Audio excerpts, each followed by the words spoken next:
오늘 하나님께서 우리에게 주신 말씀은 이사야 1장 21절에서 31절까지의 말씀입니다. 구약성경 969쪽에 있습니다. 이사야 1장 21절에서 31절의 말씀을 함께 합독하시겠습니다.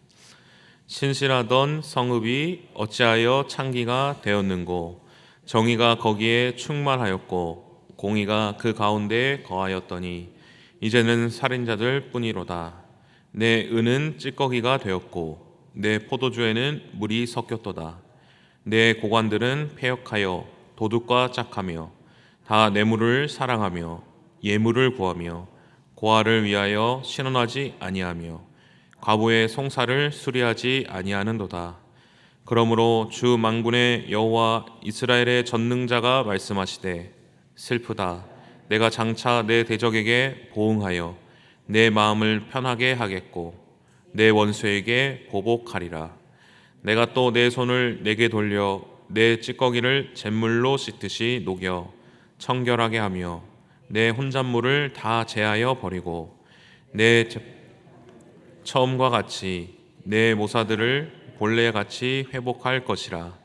그리한 후에야 내가 의의 성읍이라 신실한 고을이라 불리리라 하셨나니 시온은 정의로 구속함을 받고 그 돌아온 자들은 공의로 구속함을 받으리라.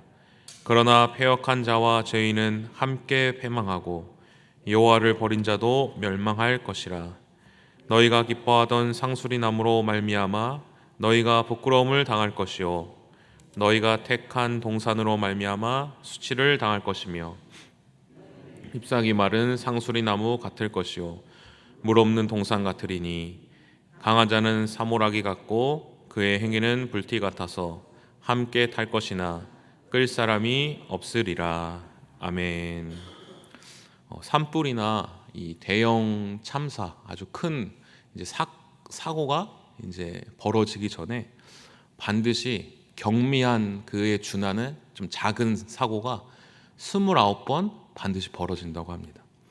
그리고 이런 경미한 29번의 사고가 벌어지기 전에 사고 정도는 아니지만 좀 위험한 징조가 한 대략 300번 정도 나타난다고 합니다. 그래서 이러한 법칙을 일컬어 하인리히의 법칙이라고 합니다. 그래서 전문가들이 어떤 이런 위험한 징조, 이런 작은 위험한 징조나 경미한 사고가 일어나면 이제 이것이 쌓여서 대형 사고가 일어나겠구나 예측하고 미리 이 사고를 방지하는 것입니다. 작은 일에 이 사고를 방지해서 대형 사고를 막을 수 있는 것입니다. 그런데 우리 신앙은 어떻습니까? 우리의 신앙에 작은 어떤 내 삶의 작은 문제들이 일어나서 그것이 쌓여질 때 우리의 신앙이 무너진다라고 말하고 있습니까? 오늘 본문을 살펴보면 이 영적인 참사, 영적인 대형 사고, 그리고 우리의 신앙이 무너지는 것은 이런 어떤 하인리의 법칙과는 다르게 반대로 시작된다는 것을 우리가 알 수 있습니다. 우리의 신앙에 가장 중요한 것이 한 가지가 무너질 때, 그렇게 될 때 우리의 삶에 악이 나타나고 우리의 삶에 작은 문제들이 나타나기 시작하고 결국 우리의 삶의 방향이 악한 방향으로 모든 영역들이 악한 길로 가게 되어 있다라고 말씀하는 것입니다. 오늘 하나님께서 이사야 선지자를 통해 남유다를 향하여서 말씀하신 경고는 무엇입니까? 남유다의 악이 흘러 넘치고 있다. 그 근본적인 원인이 무엇이라고 말씀하고 있습니까? 그 근본적인 원인이 시작됨으로 말미암아 남유다가 어떻게 되었다라고 경고하고 있습니까? 오늘 21절의 말씀, 우리 첫 번째 읽은 21절의 말씀을 한번 같이 함께 봉독하시겠습니다. 신실하던 성읍이 어찌 창기가 되었는고, 정의가 거기에 충만하였고 공의가 그 가운데 거하였더니 이제는 살인자들 뿐이로다. 아멘. 신실하던 성읍, 이 남유다의 성읍을 말하는 거죠. 그 성읍이 창기가 되었다라고 말하고 있습니다. 하나님의 이 경고는 무엇을 의미합니까? 남유다 이 성읍이 어떻게 창기가 될 수 있습니까? 하나님께서는 이 남유다의 상태를 이제 비유를 들어서 이제 말씀하고 계시는 것이죠. 하나님과 남유다의 관계는 어떤 관계였습니까? 원래 이스라엘 백성들이 노예로 이게 지나면서 자기 앞가림도 하지 못하고 정처 없이 떠도는 백성들이었습니다.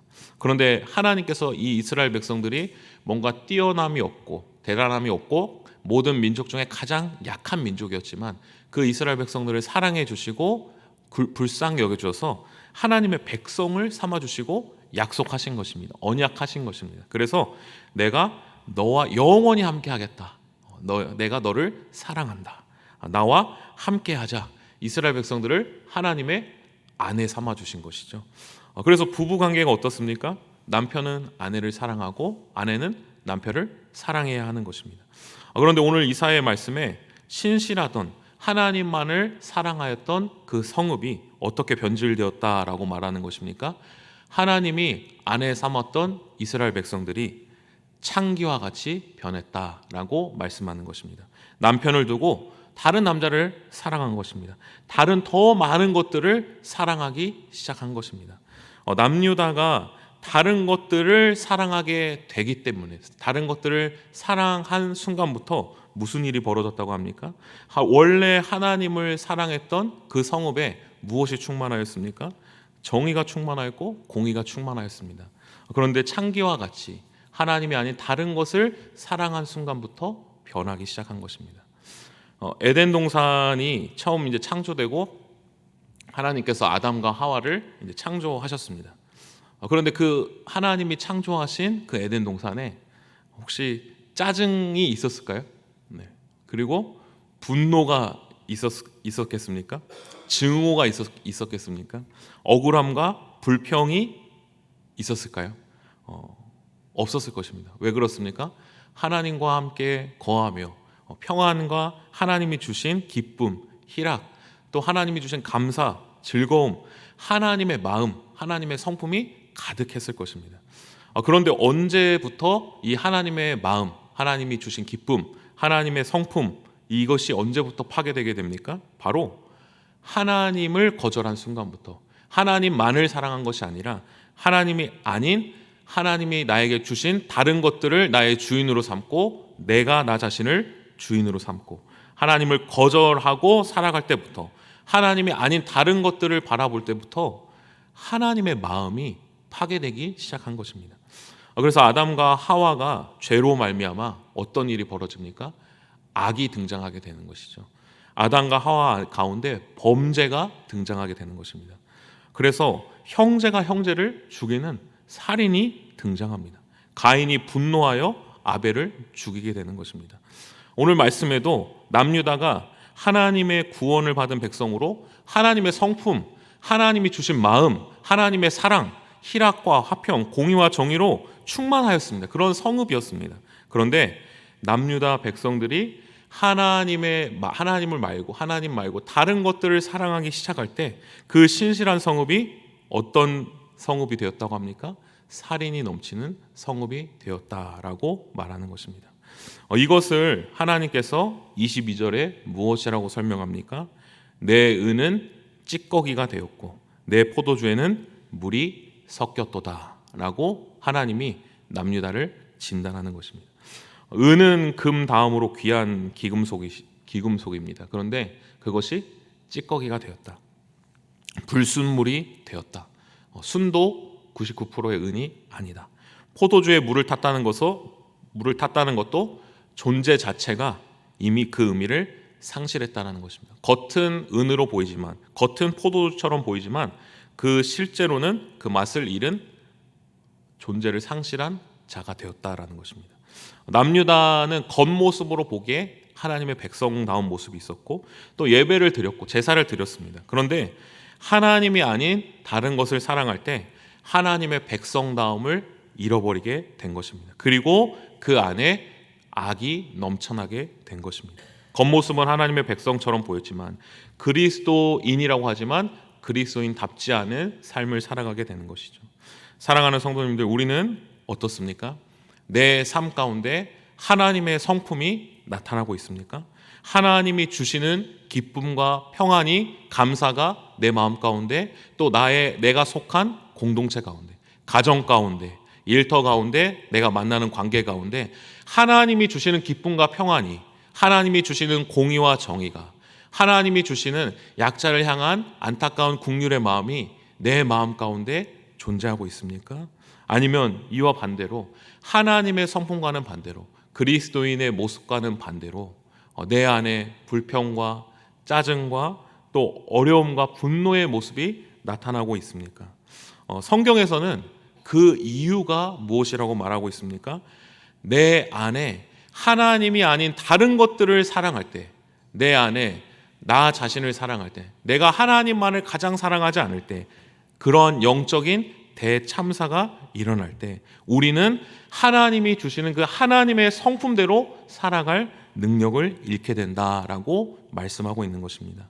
남유다처럼 하나님이 아닌 다른 것을 사랑하는 일이 일어날 때 우리가 하나님의 백성답게 하나님의 백성다운 은으로서 포도주로서 살아갈 수 있는 능력이 사라지게 된다는 것입니다.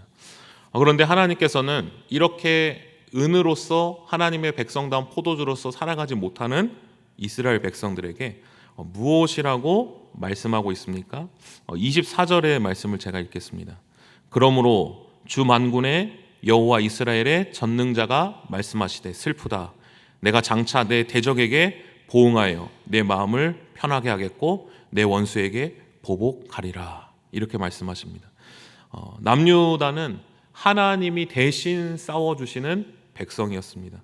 그런데 죄를 짓고 하나님이 아닌 다른 것들을 사랑하고 공의와 정의가 떠나고 하나님의 성품을 떠난 그 이스라엘 백성들에게 하나님이 그들을 무엇이라고 말합니까? 대적이라고 말하십니다. 원수라고 말하십니다.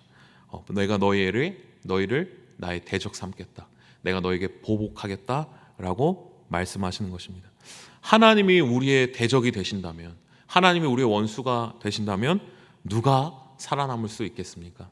그런데 우리에게 소망이 있는 이유는 무엇입니까? 하나님께서 우리를 대적 삼으신 이유는 무엇입니까? 하나님께서 남유다를 대적 삼으신 이유는 무엇입니까? 완전히 그들을 심판하시기 위해서, 그들을 끝장내기 위해서 대적 삼겠다라고 말씀하지 않으십니다. 우리 25절과 26절의 말씀을 같이 함께 읽겠습니다.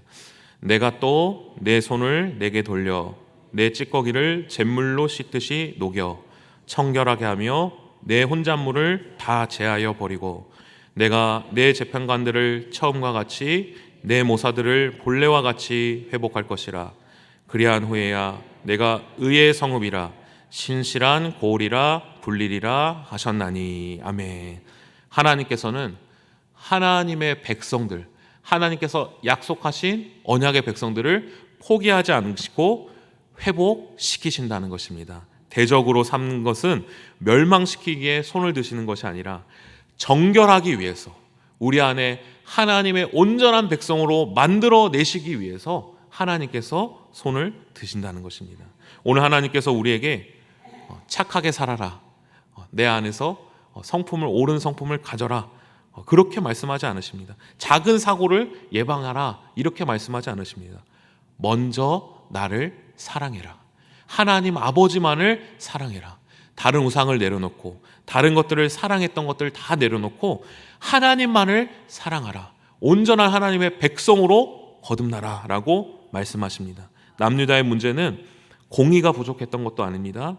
봉사가 부족했던 것도 아닙니다. 진짜 문제, 진짜 대형 참사는 하나님을 사랑하지 않았다는 것입니다. 하나님보다 다른 것을 더 사랑했다는 것입니다. 그래서 하나님은 그들을 불러서 은혜 찌꺼기를 제거하시고 다시 신실한 성읍으로 회복시키시기를 원하셨습니다. 사랑하는 우리 성도님들, 혹시 우리 마음에도 하나님보다 더 사랑하는 무엇이 있지는 않습니까?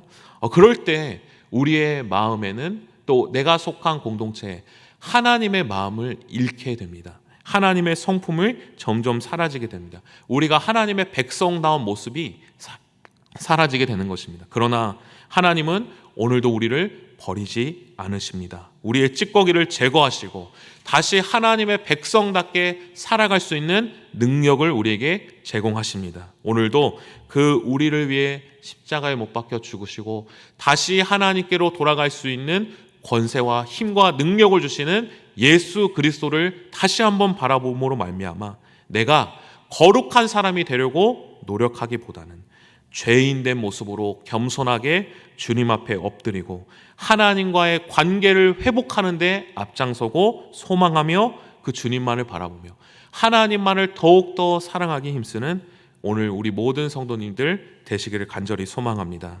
그럴 때 우리 안에 하나님의 성품이 회복될 줄로 믿습니다. 그리고 우리를 통하여 우리의 가정이 변화되고 또 우리 교회가 변화되고 또 우리가 성도님들이 속한 모든 공동체가 하나님의 거룩한 성읍으로 세워질 줄로 믿습니다. 그 은혜를 소망하며 나아가는 우리 모든 성도님들 되시기를 간절히 소망합니다. 기도하시겠습니다.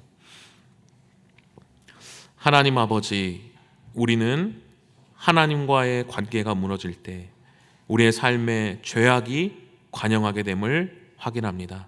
오늘 우리가 예수 그리스도의 공로를 다시 한번 의지하여 하나님께 담대하게 나아가게 하시고 내가 사랑했던 모든 것들을 내려놓고 다시 하나님만을 사랑할 수 있도록 은혜를 허락하여 주옵소서. 하나님, 그래서 우리의 관계가 하나님의 관계가 회복되어질 때 우리의 삶을 통하여 하나님의 그 맑은 물이 우리의 가정 가운데 흘러가게 하시고 우리가 속한 모든 공동체에 하나님의 사랑이 흘러갈 수 있도록 주님 인도하여 주옵소서. 예수님의 이름으로 기도합니다. 아멘. 다 함께 주님께서 가르쳐준 기도하겠습니다. 하늘에 계신 우리 아버지, 아버지의 이름을 거룩하게 하시며 아버지의 나라가 오게 하시며 아버지의 뜻이 하늘에서와 같이 땅에서도 이루어지게 하소서. 오늘 우리에게 일용할 양식을 주시고 우리가 우리에게 잘못한 사람을 용서하여 준 것 같이 우리 죄를 용서하여 주시고 우리를 시험에 빠지지 않게 하시고 악에서 구하소서. 나라와 권능과 영광이 영원히 아버지의 것입니다. 아멘. 우리 이 시간 계속해서 기도하실 때 오늘 주신 말씀 붙들고 먼저 기도합니다. 오늘 이 하루도 하나님 아버지만을 사랑하는 이 하루 될 수 있게 달라고. 그래서 하나님으로부터 주시는, 하나님께서 주시는 그 은혜와 사랑으로 충만해져서 나의 가정 가운데, 내가 속한 모든 공동체 가운데 하나님의 성품이 흘러나가는 오늘 이 하루 될 수 있게 달라고 함께 기도합니다. 또 오늘도 성령으로 충만하게 하셔서 마땅히 기도할 바를 알게 하시고 모든 것을 합력하여 선을 이루시는 하나님의 은혜를 경험할 수 있게 달라고. 또 한국교회가 오직 말씀으로 바로 서게 하시고 한 영혼을 천하보다 귀하게 여길 수 있도록 어두운 세상 가운데 빛과 소금의 역할을 감당할 수 있게 달라고. 또 청년부 국내 선교를 위해 함께 기도합니다. 8월 16일 18일 함께해서 더 좋은 교회라는 주제로 국내 선교를 가게 됩니다. 성령 하나님께서 청년 한 사람 한 사람에게 충만하게 임재하여 주시고 선교 사역 가운데 일하시는 하나님을 발견할 수 있게 달라고. 또 함께함이 기쁨이 되는 그 충만함을 누리는 복된 선교 될 수 있게 달라고. 또 내일부터 유치부 여름 성경학교가 진행됩니다. 하나님의 사랑이 충만한 성경학교 되게 하시고 우리 자녀들이 하나님의 사랑을 경험할 수 있게 달라고. 또 성경학교를 진행하는 정문경 목사님과 모든 선생님들 성령으로 충만하여 주시도록 오늘 이 시간 은혜를 간절히 사모하며 함께 합심하여 기도하시겠습니다. 하나님 아버지,